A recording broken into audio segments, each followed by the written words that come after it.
بہت اہم مسئلہ ہے کہ جس کو قطرے آنے کی بیماری ہو یا بار بار ہوا خارج ہونے کی بیماری ہو وہ نماز کیسے پڑھے گا. یہ ایسا مسئلہ ہے کہ لوگ بہت خون پیتے ہیں بار بار پوچھ کے, تو یہ بہت اچھی طرح سے سمجھیں اور یہ اچھا ایک کلپ ریکارڈ ہو جائے گا تاکہ ہم آئندہ کوئی بھی یہ مسئلہ پوچھتا ہے تو اسی کلپ کا حوالہ دوں گا میں.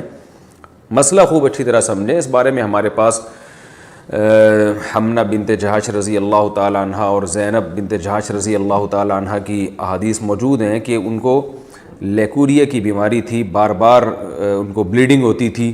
آپ صلی اللہ علیہ وسلم نے ان کو حکم دیا کہ وہ ہر نماز کے لیے وضو کریں گی اور اسی وضو سے وہ جتنی چاہیں نمازیں پڑھیں. تو اس سے علماء نے استدلال کیا ہے کہ کسی کا وضو ٹھہرتا ہی اگر نہیں ہے کہ وہ یعنی جب بھی نماز پڑھتا ہے تو نماز کے دوران وضو ٹوٹ جاتا ہے یا نماز سے پہلے ہی ٹوٹ جاتا ہے, تو وہ یعنی ہوا خارج ہوتی ہو یا پیشاب کا قطرہ نکلتا ہو تو بار بار وضو ٹوٹ رہا ہے, تو ایسا شخص پھر معذوروں کی فہرست میں داخل ہے. معذور کا حکم یہ ہے کہ وہ ایک وضو سے اس وقت کے اندر جتنی چاہے نمازیں پڑھ لے, فرض نماز بھی, سنت بھی, نوافل بھی. جب وقت ختم ہوگا تو اس کا وضو ٹوٹ جائے گا. دوبارہ پھر جب نماز کا وقت داخل ہوگا تو وہ نئے سرے سے نیا وضو کریں. تو جو بیماری ان کو لاحق ہوئی ہے اس بیماری کی وجہ سے وضو نہیں ٹوٹے گا. جیسے کسی کو پیشاب کے قطروں کا مرض ہے تو ایسا معذور کا پھر پیشاب کا قطرہ نکل گیا تو وضو نہیں ٹوٹے گا. ہاں ہوا خارج ہوئی تو وضو ٹوٹ جائے گا. اور اگر کوئی ہوا کا مریض ہے, اور میری چونکہ تھوڑی سی مزاح کی بھی عادت ہے, ہمارے مدرسے میں کچھ طلبہ ایسے تھے جن کو کوئی بیماری تھی, وہ نا ان کی ہوا بہت خارج ہوتی تھی تو ان کو وہ الگ سے وہ نماز پڑھتے تھے. تو ہم نے مذاق میں ان کا نام رکھا ہوا تھا کہ یہ پاک فضائیہ انہوں نے جوائن کر لی ہے, ٹھیک ہے نا. تو جو بھی اس قسم کے معذور تھے نا, ہم ان کو یہی ایک وہ تانا دیا کرتے, تانا تو نہیں, ایک مزاح کرتے تھے کہ آپ جماعت سے نماز نہیں پڑھ رہے, آپ الگ نماز پڑھ رہے ہو تو خیریت. تو کہتا تھا یار میں بھی پاک فضائیہ میں آ گیا ہوں. تو یہ مزاح ہوتا تھا ان کے ساتھ, اس کو مزاح ہی سمجھیں, کچھ اور نہ سمجھیں. تو ہوا بار بار خارج ہوتی ہے. ایک تو پاک فضائیہ وہ ہے جو واقعی پاک فضائیہ ہے, جو ایئر فورس ہے ہماری, وہ تو ہمارے لیے قابل فخر ہے. یہ فضائیہ سے مراد وہ والی فضا نہیں ہے, یہ کوئی اور والی فضا مراد ہے اس سے.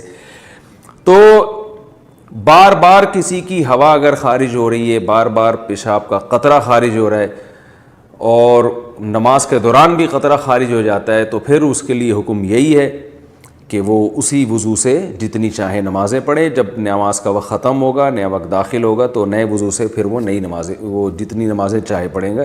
یعنی ایک وضو سے وہ اگلے وقت کی نمازیں نہیں پڑھ سکتا بس, لیکن کسی اور وجہ سے وضو ٹوٹا تو ٹوٹ جائے گا. اب یہ کہ معذوروں کی فہرست میں داخل کب ہوگا یہ سمجھیں. کسی بھی شخص پر کوئی ایک نماز کا پورا وقت ایسا آ جائے کہ جس پورے وقت میں کوشش کے باوجود وہ باوضو ہو کے نماز نہ پڑھ سکے, تو جب یہ اس کنڈیشن میں وہ آئے گا تو وہ معذوروں کی فہرست میں داخل ہو جائے گا. مثال کے طور پر مغرب اور عشاء کا وقت بہت تھوڑا ہوتا ہے, اس مغرب اور عشاء کے تو درمیان کا وقت ہے, فرض کریں وہ 1.5 گھنٹے کا وقت تھا مغرب اور عشاء کے درمیان. اب اس شخص نے وضو کیا اطمینان سے, وضو کے بعد اس نے کھڑے ہو کر نیت باندھی مغرب کی نماز کی, لیکن اس سلام پھیرنے سے پہلے اسے پیشاب کا قطرہ خارج ہو گیا, تو یہ دوبارہ جائے گا, وضو کرے گا, ٹھیک ہے نا. پھر دوبارہ جب نماز کی نیت باندھتا ہے تو اسے پتہ ہے کہ میں سلام پھیرنے سے پہلے پھر قطرہ خارج ہو جائے گا, یا پتہ تو نہیں ہے لیکن عملاً ایسا ہو گیا, تو پورا ٹائم اس کو ٹائم نہیں مل رہا کہ وضو کر کے نماز پڑھ سکے. تو جب بھی ایک دفعہ ایسا ہوگا تو ایک دفعہ ایسے ہونے کے بعد شریعت اس پہ معذور ہونے کا حکم لگا دے گی. یہ معذور کا مطلب بھائی یہ وضو کر کے نماز پڑھ ہی نہیں سکتا.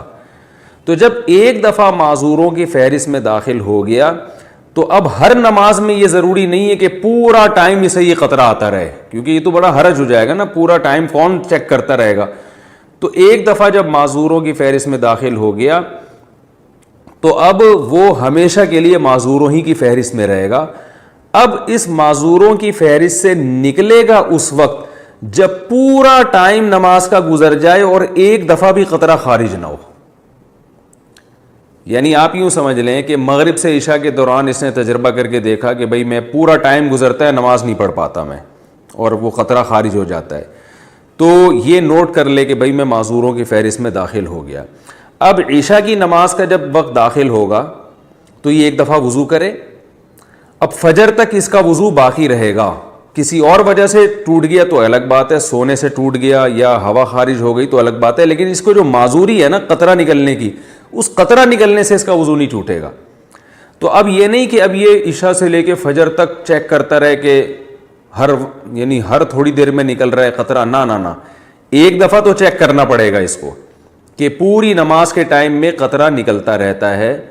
لیکن جب ایک دفعہ یہ اس فہرست میں داخل ہو گیا تو اب پوری نماز کے ٹائم میں ایک دفعہ بھی اس کو پیشاب کا قطرہ آ گیا تو یہ معذور ہی رہے گا، یعنی معذور کی فہرست میں داخل ہونا تو مشکل ہے، داخل رہنا مشکل نہیں ہے۔